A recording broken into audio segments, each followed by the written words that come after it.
Captain Hazzard returned to the chamber, and leaning into Jake Cole, yelled so that he could hear, "We got company out there."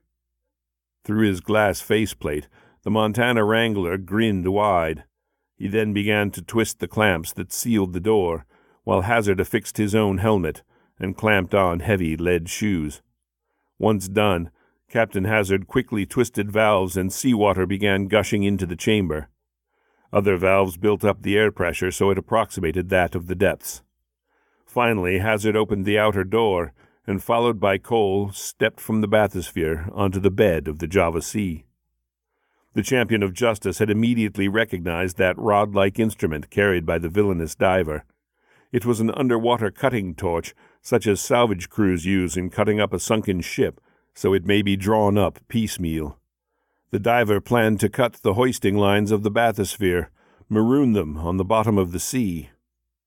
Captain Hazzard and Jake Cole moved in opposite directions to circumnavigate the giant steel ball and find their foe before he could achieve his goal.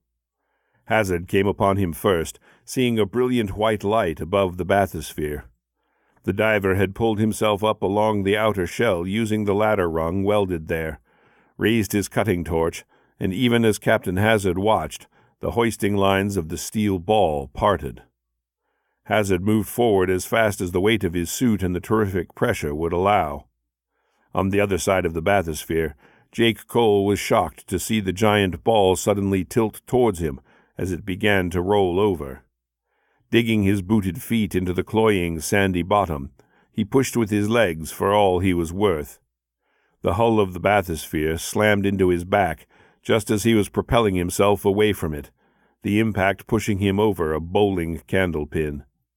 Again came a burst of bubbles, then roiling of the water, as silt kicked up from the bottom, enveloped Captain Hazzard.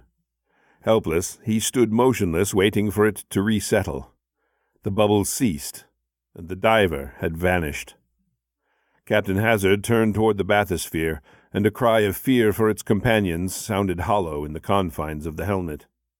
He watched in horror as the bathysphere, released of its hoisting wire, was slowly turning over.